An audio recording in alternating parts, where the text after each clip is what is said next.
Hello, I am Sage, and welcome. I just wanted to give some thoughts about this game. Yes, I'm still playing Assassin's Creed Shadows, and I'm about 33 hours. It's a lot, and I would say I'm roughly around halfway through the game.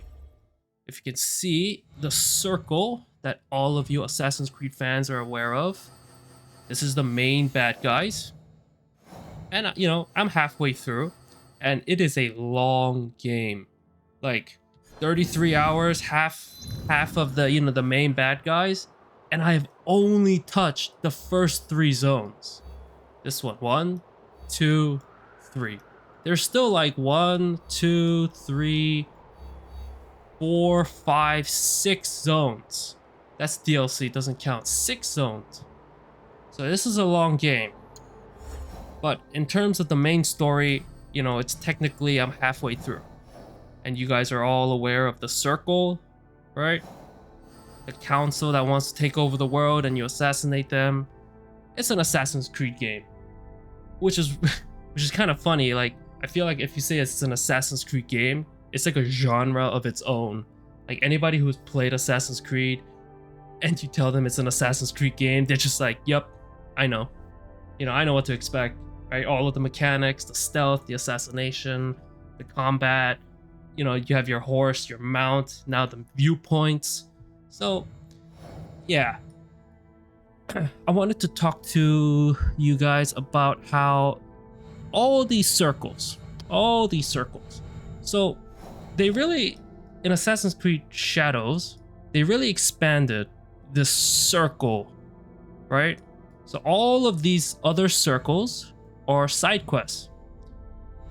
So, don't be so alarmed if yours look a little bit more empty. You got to talk to some of the side quest people, and then they'll unlock this. This is how Assassin's Creed Shadows does their side quests. It's not, hello, here's your task, go kill these 3 guys, go kill or go fetch this.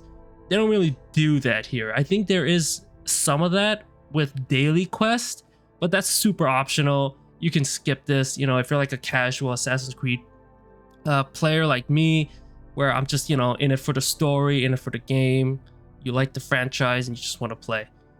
But yeah, but the side quest is kind of funny. Like, it's a bit ridiculous. Like, an NPC will talk to you and be like, hello, sir, can you please help me? I'm really down bad. I need your help. And you're just like, of course, sir. What do you need help with? And then they just give you a list that says, these are the most powerful mafia lords, the richest and the most powerful.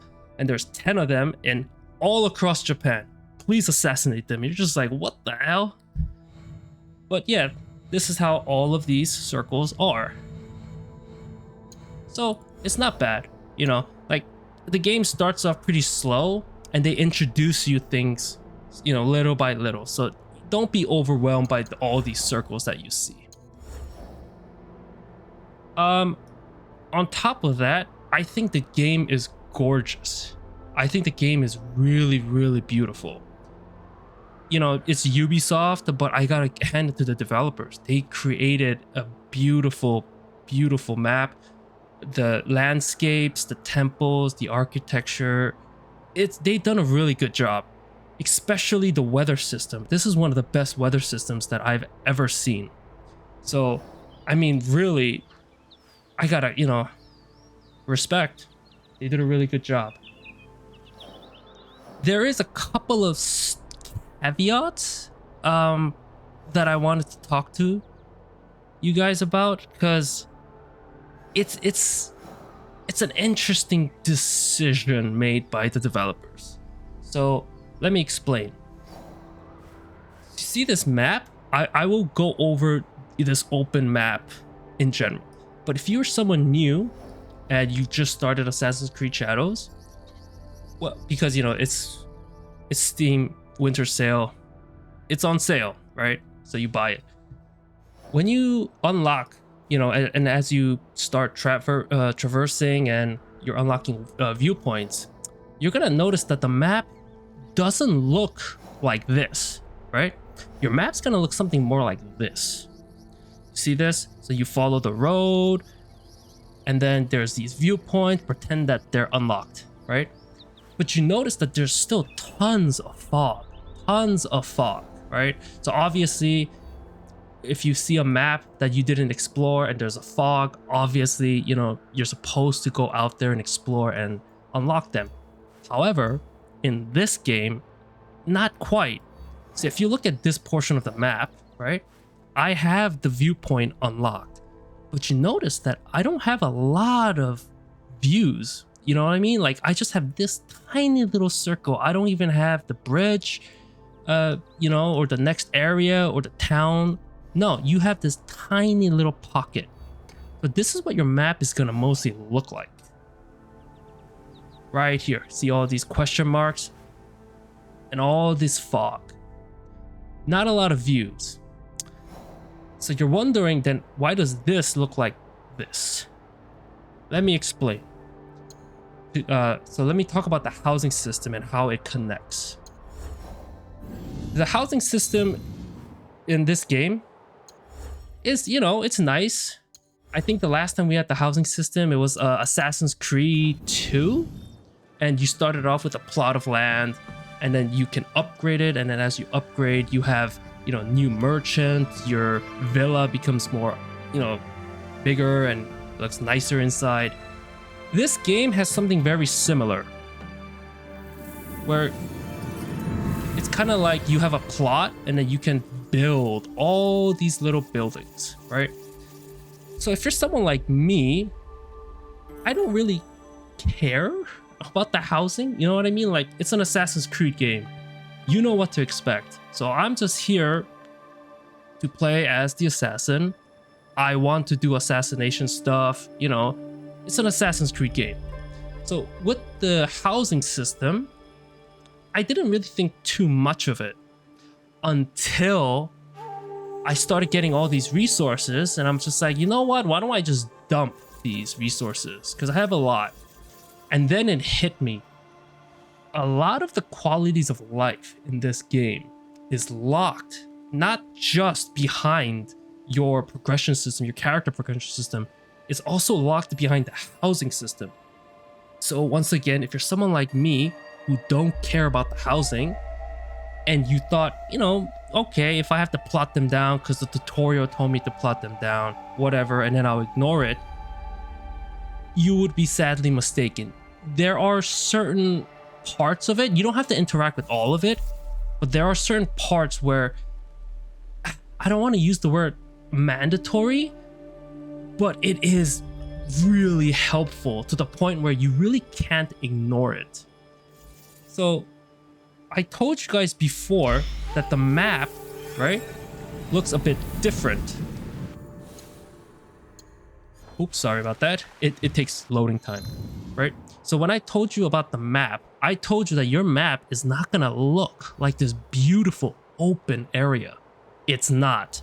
When you're starting off, your map is gonna look something like this, where you might have the viewpoints, pretend that, you know, the viewpoints were unlocked. You might have the travel points, but you notice there's tons of fog. And really, the game doesn't unlock this for you. You know, like the older, you know, the previous games. I didn't play Valhalla, so I'm not sure if this existed in Valhalla, so I'm just gonna ignore Valhalla, right? So how come your map looks like this, and how do you get it to look like this? Well, it's the housing system. You have to upgrade your housing, and the most important one is this one, the Kakurega. Oops, sorry about that. Nope.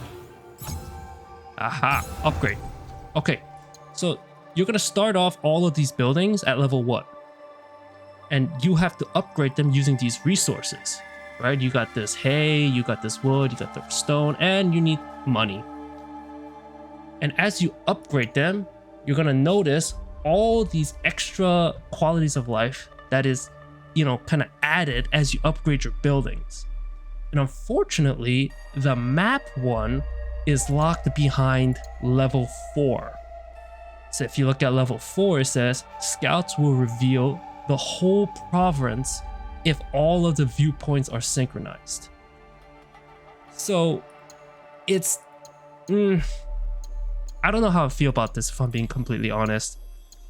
Like, yeah, if you play Assassin's Creed and you're a fan, and you obviously want to interact with every mechanics and features that the game offers, then yeah, then you might kind of have to do this. But if you're someone who is just kind of like dabbling, it's really a bizarre decision. Like, it's stuck on level 4, one right before level 5, which is the max level, I believe. And this level 4, let me exit this real quick.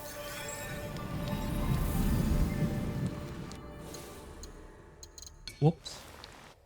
Loading time is what's going to reveal this map. So this map.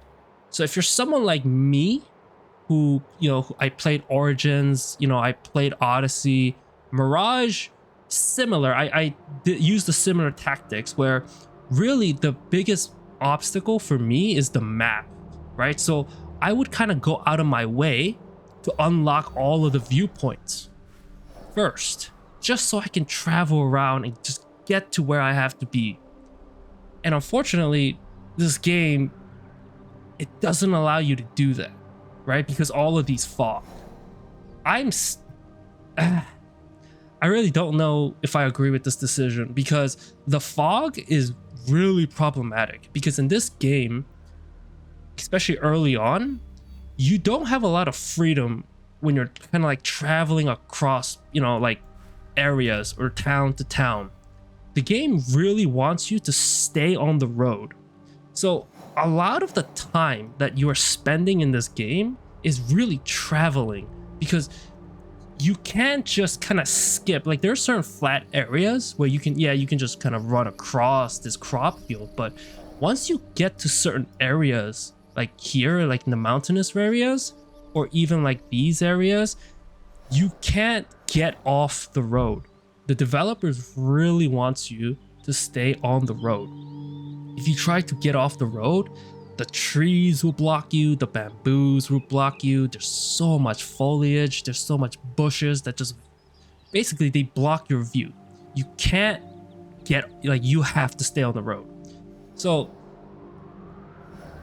unlocking the map, right, is probably like the biggest quality of life. And unfortunately, unlocking the map is also, I call it the map boss. You kind of have to do this. You kind of have to interact with the housing system. So once again, if you're someone who, you like housing, but you're not really into housing, right? Unfortunately, you have to interact with the housing system. If you kind of want to make, playing this game a bit easier, unfortunately. So you have to, as you're doing, these castles, as you're doing these missions where they kind of send you to these areas where there's going to be tons of collectibles or resources for your housing, you kind of have to interact with those. I don't know how people who are gonna play this game's gonna feel, because you're really gonna feel like you're missing something. You're playing this game, you're gonna feel like you're missing something, and this is it, unfortunately. So yeah, one downside, in my honest opinion, I don't know how I feel about just kind of baking it into the housing system and just blocking it behind, like such a high level, because it's not like, oh, build this house and then it unlocks, or build this house, unlock it once. It's like, no, you're gonna have to grind to a level 4, like one before the max level. So it's like, I don't know if that was a good idea or not. But outside of this, I mean, yeah, so listen, if you're gonna play this game, and really I'm having a lot of fun playing this game, like I said, I am an Assassin's Creed enjoyer. I enjoy the franchise. I've been playing this game, on and off since really, Assassin's Creed 2 with the whole Ezio trilogy. So for me, it's just kind of like, okay, I'm gonna interact with the system, so it's not gonna be too much of a bother. But it is definitely something that you should consider. Like, if you're playing this game, you should have this housing system and like upgrading certain housing features in the back of your head as you're playing, because there is a level of minimal requirement just for the qualities of life, right, for playing Assassin's Creed, because it's a big game, it's a long game, and the map is huge. And really, like I said, you're spending so much time traveling and traveling and traveling and traveling, riding your horse, climbing these walls, and some of these waypoints are stuck inside a dumb fort. So you have to like avoid all the, you have to sneak past all of the mobs just to, get to the waypoint. Yeah, there's definitely certain downsides, but all in all, once you unlock the map portion, I don't really feel like anything else in the housing system is mandatory or required. You just have to do the Kaku Rega and get that to level 4. If you want it to help, you need to unlock the study. This will, as you upgrade, maybe even the first 2 points, it'll give you additional scouts, so you can collect even more. And I think there is, I forgot which one it is. No, not that one. It's not the forge. The stable. Stable is also important. So once you unlock to level 2, the stockpiles, where you use your scouts to kind of get like a bit more resources instead of just grabbing the little bits, it only costs 1 scout, right? So you can, kind of farm it up. So outside of, maybe these 3, stable, study, and Karurega, all of the other housing is not really mandatory. I didn't really, upgrade the dojo for your companions or your allies. Didn't really need them, or I haven't really found the use for them. I feel like if you're gonna super min-max and really, like play New Game Plus, then maybe, yeah, go for it. But if you're like a casual player who's just gonna play the game, from start to finish, experience the game, and it's like, okay, great, I had a lot of fun and I want to move on, those other housing systems, those buildings, not really necessary. But the map and unlocking the map qualities of life, that is unfortunately a bit necessary. But all in all, sorry, that's a bit of a rant, but yeah, I'm still having a lot of fun. Now that the map really opened up, it's just so much nicer just to see what's happening. And it makes it so that unlocking these viewpoints is actually rewarding, because I know that if I can get all of them, the map opens up. So hopefully, I don't know how long the rest of these guys, I think there's like 6 left. I don't know how long it's gonna take, but hopefully it doesn't take too long. I do want to beat this game. There's 6 zones. Oh my goodness. There's 6 more zones. Hopefully I can focus on the main quest and finish it up. But yeah, it's a long game. But listen, it's not a bad game. I understand Assassin's Creed has, a reputation. It's not a bad game. Trust me, minus the map and some of these weird decisions, it is a really, really fun game. I'm having a lot of fun. Yasuke, the characters, Naoe, Yasuke, the characters that you unlock, they're all interesting, okay? It's not like, it's just like, here's a one-liner and then they go away. The side quests are also really, really interesting. It's, once again, it's more circles, but I really like how they did it. It's not like a daily quest where it's just a fetch quest. No, it really like emphasizes on you traveling and seeing the map and the beauty of, the Japan architecture and all the cultures that the developers built into this game. And really, you're just traveling around and it feels very, very fluid and immersive, right? It's not, once again, a fetch quest where you don't really care. It's like, no, all of these side quests are all part of the ecosystem and the setting of Japan. I really like how they did it. So hopefully I would finish this game maybe by next week. There's definitely some other games that I want to play. But yeah, I'm having a lot of fun. And I hope if you come across this and you want to, play Assassin's Creed, or you're already playing Assassin's Creed, I hope you have a lot of fun playing this game too. So, thanks for watching, guys, and have a good one. Bye-bye.